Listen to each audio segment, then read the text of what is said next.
വിശുദ്ധ മർക്കോസ് എഴുതിയ സുവിശേഷം അധ്യായം 7 14 മുതലുള്ള വാക്യങ്ങൾ. ആന്തരികവും ബാഹ്യവുമായ ശുദ്ധി. ജനങ്ങളെ വീണ്ടും അടുത്തേക്ക് വിളിച്ച് അവൻ പറഞ്ഞു, നിങ്ങളെല്ലാവരും എൻ്റെ വാക്ക് കേട്ട് മനസ്സിലാക്കുവിൻ. പുറമേ നിന്ന് ഉള്ളിലേക്ക് കടന്ന് ഒരുവനെ അശുദ്ധനാക്കാൻ ഒന്നിനും കഴിയുകയില്ല. എന്നാൽ ഉള്ളിൽ നിന്ന് പുറപ്പെടുന്നവയാണ് അവനെ അശുദ്ധനാക്കുന്നത്. കേൾക്കാൻ ചെവിയുള്ളവൻ കേൾക്കട്ടെ. അവൻ ജനങ്ങളെ വിട്ട് ഭവനത്തിലെത്തിയപ്പോൾ ഈ ഉപമയെക്കുറിച്ച് ശിഷ്യന്മാർ ചോദിച്ചു. അവൻ പറഞ്ഞു, നിങ്ങളും വിവേചനാശക്തി ഇല്ലാത്തവരാണോ? പുറമേ നിന്ന് മനുഷ്യൻ്റെ ഉള്ളിൽ പ്രവേശിക്കുന്ന ഒന്നിനും അവനെ അശുദ്ധനാക്കാൻ സാധിക്കുകയില്ലെന്ന് നിങ്ങൾ മനസ്സിലാക്കുന്നില്ലേ? കാരണം അവ മനുഷ്യൻ്റെ ഹൃദയത്തിൽ പ്രവേശിക്കുന്നില്ല, പിന്നെയോ ഉദരത്തിലേക്ക് കടക്കുകയും വിസർജിക്കപ്പെടുകയും ചെയ്യുന്നു. എല്ലാ ഭക്ഷണ പദാർത്ഥങ്ങളും ശുദ്ധമാണെന്ന് അങ്ങനെ അവൻ പ്രഖ്യാപിച്ചു. അവൻ തുടർന്നു, ഒരുവൻ്റെ ഉള്ളിൽ നിന്ന് പുറപ്പെടുന്ന കാര്യങ്ങളാണ് അവനെ അശുദ്ധനാക്കുന്നത്. എന്തെന്നാൽ ഉള്ളിൽ നിന്നാണ്, മനുഷ്യൻ്റെ ഹൃദയത്തിൽ നിന്നാണ് ദുശ്ചിന്ത, പരസംഗം, മോഷണം, കൊലപാതകം, വ്യഭിചാരം, ദുരാഗ്രഹം, ദുഷ്ടത, വഞ്ചന, ഭോഗാസക്തി, അസൂയ, ദൂഷണം, അഹങ്കാരം, മൂഢത എന്നിവ പുറപ്പെടുന്നത്. ഈ തിന്മകളെല്ലാം ഉള്ളിൽ നിന്ന് വരുന്നു. അവ മനുഷ്യനെ അശുദ്ധനാക്കുകയും ചെയ്യുന്നു. സീറോ ഫിനേഷ്യൻ സ്ത്രീയുടെ വിശ്വാസം. അവൻ അവിടെ നിന്ന് എഴുന്നേറ്റ് ടൈറിലേക്ക് പോയി. അവിടെ ഒരു വീട്ടിൽ പ്രവേശിച്ചു. തന്നെ ആരും തിരിച്ചറിയാതിരിക്കണമെന്ന് അവൻ ആഗ്രഹിച്ചു. എങ്കിലും അവന് മറഞ്ഞിരിക്കാൻ കഴിഞ്ഞില്ല. ഒരു സ്ത്രീ അവനെക്കുറിച്ച് കേട്ട് അവിടെ എത്തി. അവൾക്ക് അശുദ്ധാത്മാവ് ബാധിച്ച ഒരു കൊച്ചു മകൾ ഉണ്ടായിരുന്നു. ആ സ്ത്രീ വന്ന് അവൻ്റെ കാൽക്കൽ വീണു. അവൾ സീറോ ഫിനേഷ്യൻ വംശത്തിൽപ്പെട്ട ഒരു ഗ്രീക്കുകാരിയായിരുന്നു.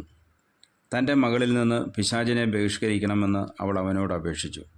അവൻ പ്രതിവേദിച്ചു, ആദ്യം മക്കൾ ഭക്ഷിച്ചു തൃപ്തരാകട്ടെ. മക്കളുടെ അപ്പം എടുത്ത് നായ്ക്കൾക്ക് എറിഞ്ഞു കൊടുക്കുന്നത് നന്നല്ല. അവൾ മറുപടി പറഞ്ഞു, കർത്താവേ, അത് ശരിയാണ്. എങ്കിലും മേശയ്ക്ക് കീഴെ നിന്ന് നായ്ക്കളും മക്കൾക്കുള്ള അപ്പകഷ്ണങ്ങളുടെ ബാക്കി തിന്നുന്നുണ്ടല്ലോ. അവൻ അവളോട് പറഞ്ഞു, ഈ വാക്കുമൂലം നീ പൊയ്ക്കൊള്ളുക. പിശാച് നിന്റെ മകളെ വിട്ടുപോയിരിക്കുന്നു. അവൾ വീട്ടിലേക്ക് പോയി. കുട്ടി കട്ടിലിൽ കിടക്കുന്നത് അവൾ കണ്ടു. പിശാച് അവളെ വിട്ടുപോയിരുന്നു. ബധിരനെ സുഖപ്പെടുത്തുന്നു. അവൻ ടൈർ പ്രദേശത്തു നിന്ന് പുറപ്പെട്ട് സീദോൻ കടന്ന് ദെക്കാപോളിസ് പ്രദേശത്തുകൂടെ ഗലീലി കടൽ തീരത്തേക്ക് പോയി. ബധിരനും സംസാരത്തിന് തടസ്സമുണ്ടായിരുന്നവനുമായ ഒരുവനെ അവർ അവൻ്റെ അടുത്ത് കൊണ്ടുവന്നു. അവൻ്റെ മേൽ കൈകൾ വയ്ക്കണമെന്ന് അവർ അവനോട് അപേക്ഷിച്ചു. യേശു അവനെ ജനക്കൂട്ടത്തിൽ നിന്ന് മാറ്റി നിർത്തി അവൻ്റെ ചെവികളിൽ വിരലുകളിട്ടു. തുപ്പലുകൊണ്ട് അവൻ്റെ നാവിൽ സ്പർശിച്ചു.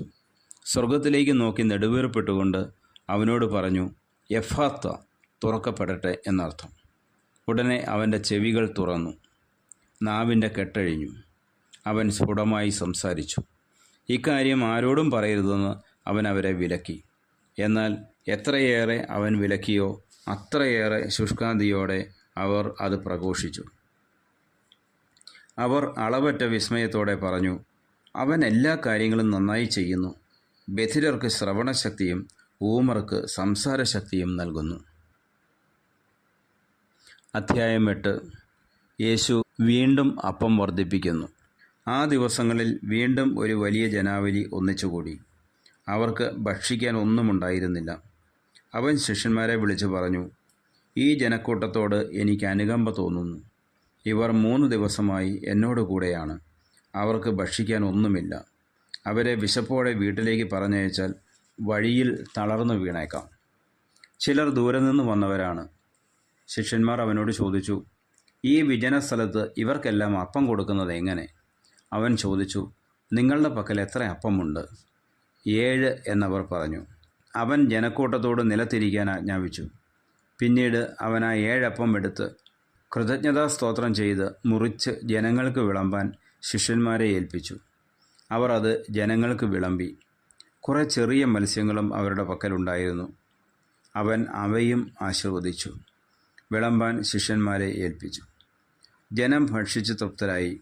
ശേഷിച്ച കഷ്ണങ്ങൾ 7 കുട്ട നിറയെ അവർ ശേഖരിച്ചു. ഭക്ഷിച്ചവർ ഏകദേശം 4000 പേരുണ്ടായിരുന്നു.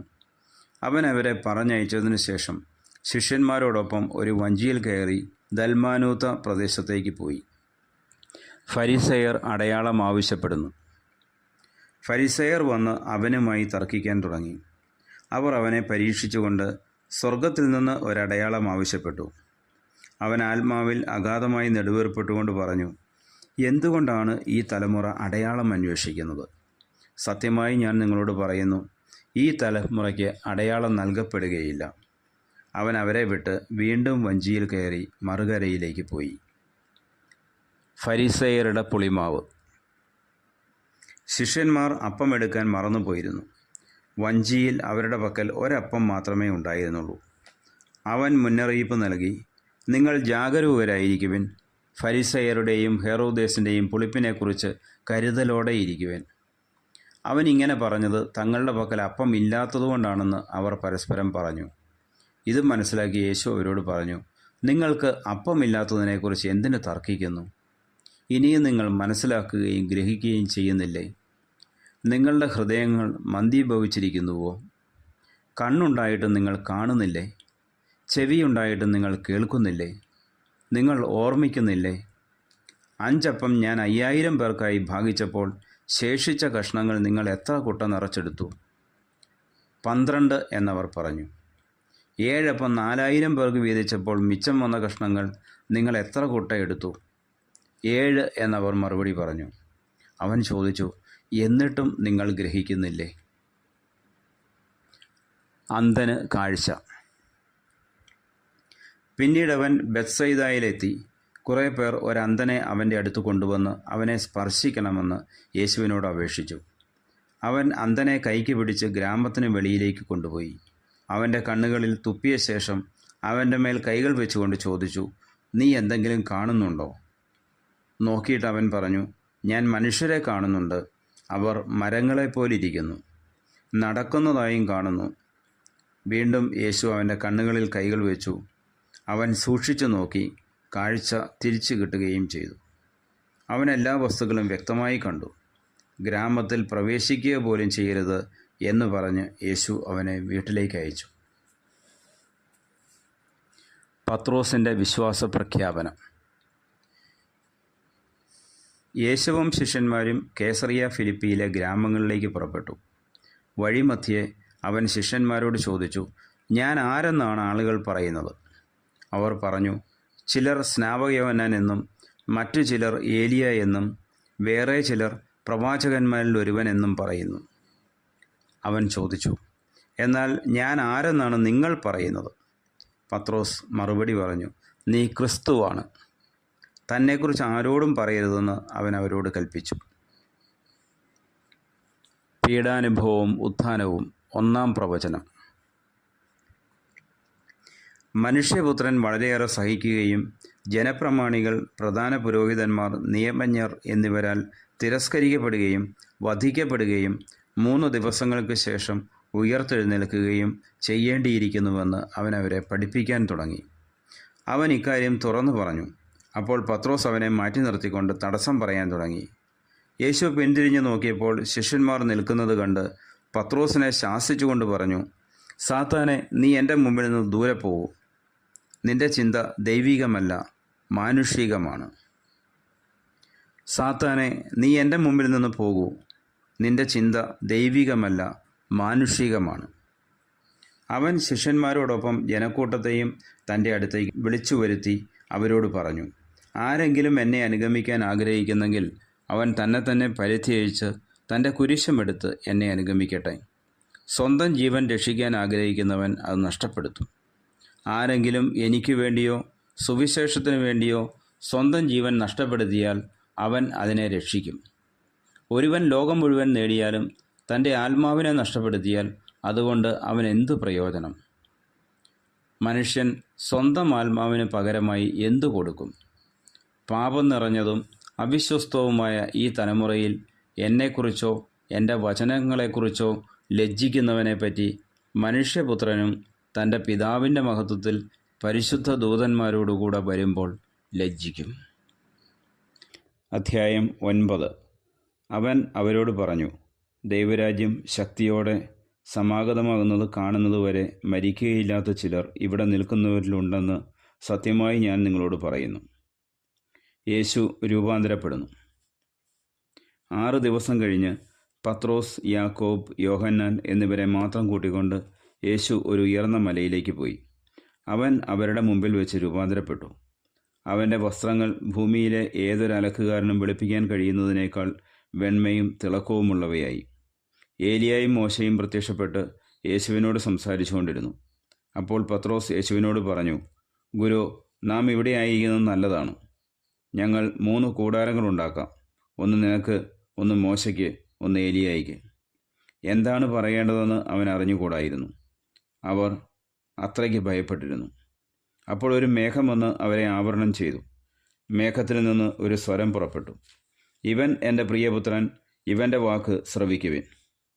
അവർ ചുറ്റും നോക്കി യേശുവിനെ അല്ലാതെ മറ്റാരെയും തങ്ങളോടുകൂടെ അവർ കണ്ടില്ല. അവർ കണ്ട കാര്യങ്ങൾ മനുഷ്യപുത്രൻ മരിച്ചവരിൽ നിന്ന് ഉയർക്കുന്നതുവരെ ആരോടും പറയരുതെന്ന് മലയിൽ നിന്ന് ഇറങ്ങിപ്പോരുമ്പോൾ അവൻ അവരോട് കൽപ്പിച്ചു. മരിച്ചവരിൽ നിന്ന് ഉയർക്കുക എന്നത് എന്താണെന്ന് ചിന്തിച്ചുകൊണ്ട് അവർ ഈ വചനം രഹസ്യമായി സൂക്ഷിച്ചു. അവർ അവനോട് ചോദിച്ചു, ഏലിയ ആദ്യം വരണമെന്ന് നിയമജ്ഞർ പറയുന്നത് എന്തുകൊണ്ടാണ്? അവൻ പറഞ്ഞു, ഏലിയ ആദ്യമേ വന്ന് എല്ലാം പുനഃസ്ഥാപിക്കും. മനുഷ്യപുത്രൻ വളരെ പീഡകൾ സഹിക്കുകയും നിന്ദനങ്ങൾ ഏൽക്കുകയും ചെയ്യണമെന്ന് എഴുതപ്പെട്ടിരിക്കുന്നത് എന്തുകൊണ്ട്? ഞാൻ നിങ്ങളോട് പറയുന്നു, ഏലിയ വന്നു കഴിഞ്ഞു. അവനെക്കുറിച്ച് എഴുതപ്പെട്ടിരിക്കുന്നത് പോലെ തന്നെ തങ്ങൾക്കിഷ്ടമുള്ളതെല്ലാം അവർ അവനോട് ചെയ്തു. പിശാച് ബാധിച്ച ബാലനെ സുഖപ്പെടുത്തുന്നു. അവർ ശിഷ്യന്മാരുടെ അടുത്തെത്തിയപ്പോൾ വലിയൊരു ജനക്കൂട്ടം അവരുടെ ചുറ്റും കൂടിയിരിക്കുന്നതും നിയമജ്ഞർ അവരോട് തർക്കിച്ചുകൊണ്ടിരിക്കുന്നതും കണ്ടു. അവനെ കണ്ടയുടനെ ജനക്കൂട്ടം മുഴുവൻ വിസ്മയഭരിതരായി ഓടിക്കൂടി അവനെ അഭിവാദനം ചെയ്തു. അവൻ അവരോട് ചോദിച്ചു, നിങ്ങൾ എന്തിനാണ് അവരുമായി തർക്കിക്കുന്നത്? ജനക്കൂട്ടത്തിൽ ഒരാൾ മറുപടി പറഞ്ഞു, ഗുരു, ഞാൻ എൻ്റെ മകനെ അങ്ങയുടെ അടുത്ത് കൊണ്ടുവന്നിട്ടുണ്ട്. മൂകനായ ഒരാത്മാവ് അവനെ ആവേശിച്ചിരിക്കുന്നു. അത് എവിടെ വെച്ച് അവനെ പിടികൂടിയാലും അവനെ നിലം പതിപ്പിക്കുന്നു. അപ്പോൾ അവൻ പല്ല് കടിക്കുകയും നുരയും പതയും പുറപ്പെടുവിക്കുകയും മരവിച്ചു പോവുകയും ചെയ്യുന്നു. അതിനെ ബഹിഷ്കരിക്കാൻ അങ്ങയുടെ ശിഷ്യന്മാരോട് ഞാൻ അപേക്ഷിച്ചു, അവർക്ക് കഴിഞ്ഞില്ല. അവൻ അവരോട് പ്രതിവേദിച്ചു, വിശ്വാസമില്ലാത്ത തലമുറയെ, എത്ര നാൾ ഞാൻ നിങ്ങളോടുകൂടെ ഉണ്ടായിരിക്കും? എത്ര നാൾ ഞാൻ നിങ്ങളോട് ക്ഷമിച്ചിരിക്കും? അവനെ എൻ്റെ അടുക്കൽ കൊണ്ടുവരൂ. അവർ അവനെ അവൻ്റെ അടുക്കൽ കൊണ്ടുവന്നു. അവനെ കണ്ടയുടനെ ആത്മാവ് കുട്ടിയെ തള്ളിയിട്ടു. അവൻ നിലത്ത് വീണ് ഉരുളുകയും അവൻ്റെ വായിലൂടെ നുരയും പതയും പുറപ്പെടുകയും ചെയ്തു. യേശു അവൻ്റെ പിതാവിനോട് ചോദിച്ചു, ഇത് തുടങ്ങിയിട്ട് എത്ര കാലമായി? അവൻ പറഞ്ഞു, ശൈശവം മുതൽ. പലപ്പോഴും അതവനെ നശിപ്പിക്കാൻ വേണ്ടി തീയിലും വെള്ളത്തിലും വീഴ്ത്തിയിട്ടുണ്ട്. എന്തെങ്കിലും ചെയ്യാൻ നിനക്ക് കഴിയുമെങ്കിൽ ഞങ്ങളുടെ മേൽ കരുണ തോന്നി ഞങ്ങളെ സഹായിക്കണമേ. യേശു പറഞ്ഞു, കഴിയുമെങ്കിലെന്നോ? വിശ്വസിക്കുന്നവന് എല്ലാ കാര്യങ്ങളും സാധിക്കും. ഉടനെ കുട്ടിയുടെ പിതാവ് വിളിച്ചു പറഞ്ഞു, ഞാൻ വിശ്വസിക്കുന്നു, എൻ്റെ അവിശ്വാസം പരിഹരിച്ച് എന്നെ സഹായിക്കണമേ. ജനങ്ങൾ ഓടിക്കൂടുന്നത് കണ്ട് യേശു അശുദ്ധാത്മാവിനെ ശകാരിച്ചു. മൂകനും ബധിരനുമായ ആത്മാവെ, നിന്നോട് ഞാൻ ആജ്ഞാപിക്കുന്നു, അവനിൽ നിന്ന് പുറത്തു പോവുക. ഇനിയൊരിക്കലും അവനിൽ പ്രവേശിക്കരുത്. അപ്പോൾ അവനെ ശക്തിയായി നിലത്ത് തള്ളിയിടുകയും ഉച്ചത്തിൽ നിലവിളിക്കുകയും ചെയ്തുകൊണ്ട് അത് പുറത്തുപോയി. ബാലൻ മരിച്ചവനെ പോലെയായി. അവൻ മരിച്ചുപോയി എന്ന് പലരും പറഞ്ഞു. യേശു അവനെ കൈക്ക് പിടിച്ച് ഉയർത്തി. അവൻ എഴുന്നേറ്റിരുന്നു. യേശു വീട്ടിലെത്തിയപ്പോൾ ശിഷ്യന്മാർ സ്വകാര്യമായി ചോദിച്ചു, എന്തുകൊണ്ടാണ് അതിനെ ബഹിഷ്കരിക്കാൻ ഞങ്ങൾക്ക് കഴിയാതെ പോയത്? അവൻ പറഞ്ഞു, പ്രാർത്ഥന കൊണ്ടല്ലാതെ മറ്റൊന്നുകൊണ്ടും ഈ വർഗം പുറത്തു പോവുകയില്ല. പീഡാനുഭവവും ഉത്ഥാനവും 2-ാം പ്രവചനം. അവർ അവിടെ നിന്ന് യാത്ര തിരിച്ച് ഗലീലിയിലൂടെ കടന്നുപോയി. ഇക്കാര്യം ആരും അറിയരുതെന്ന് അവൻ ആഗ്രഹിച്ചു, കാരണം അവൻ ശിഷ്യന്മാരെ പഠിപ്പിക്കുകയായിരുന്നു. അവൻ പറഞ്ഞു, മനുഷ്യപുത്രൻ മനുഷ്യരുടെ കൈകളിൽ ഏൽപ്പിക്കപ്പെടുകയും അവർ അവനെ വധിക്കുകയും ചെയ്യും. അവൻ വധിക്കപ്പെട്ട് 3 ദിവസം കഴിയുമ്പോൾ ഉയർത്തെഴുന്നേൽക്കും. ഈ വചനം അവർക്ക് മനസ്സിലായില്ല, എങ്കിലും അവനോട് ചോദിക്കാൻ അവർ ഭയപ്പെട്ടു. സ്വർഗരാജ്യത്തിലെ വലിയവൻ. അവർ പിന്നീട് കഫർനാമിലെത്തി. അവൻ വീട്ടിലായിരിക്കുമ്പോൾ അവരോട് ചോദിച്ചു, വഴിയിൽ വെച്ച് എന്തിനെക്കുറിച്ചാണ് നിങ്ങൾ തമ്മിൽ തർക്കിച്ചിരുന്നത്? അവർ നിശബ്ദരായിരുന്നതേയുള്ളൂ, കാരണം തങ്ങളിൽ ആരാണ് വലിയവൻ എന്നതിനെക്കുറിച്ചാണ് വഴിയിൽ വെച്ച് അവർ തർക്കിച്ചത്. അവൻ ഇരുന്നിട്ട് 12 പേരെയും വിളിച്ചു പറഞ്ഞു, ഒന്നാമനാകാൻ ആഗ്രഹിക്കുന്നവൻ അവസാനത്തവനും എല്ലാവരുടെയും ശുശ്രൂഷകനുമാകണം. അവനൊരു ശിശുവിനെ എടുത്ത് അവരുടെ മധ്യേ നിർത്തി അവനെ കരങ്ങളിൽ വഹിച്ചുകൊണ്ട് പറഞ്ഞു, ഇതുപോലുള്ള ഒരു ശിശുവിനെ എൻ്റെ നാമത്തിൽ സ്വീകരിക്കുന്നവൻ എന്നെ സ്വീകരിക്കുന്നു. എന്നെ സ്വീകരിക്കുന്നവൻ എന്നെയല്ല, എന്നെ അയച്ചവനെയാണ് സ്വീകരിക്കുന്നത്. നമുക്കെതിരല്ലാത്തവൻ നമ്മുടെ ഭാഗത്താണ്. യോഹന്നാൻ അവനോട് പറഞ്ഞു, ഗുരു, നിന്റെ നാമത്തിൽ പിശാചുക്കളെ പുറത്താക്കുന്ന ഒരാളെ ഞങ്ങൾ കണ്ടു. ഞങ്ങൾ അവനെ തടഞ്ഞു, കാരണം അവൻ നമ്മളെ അനുഗമിച്ചില്ല. യേശു പറഞ്ഞു, അവനെ തടയേണ്ട.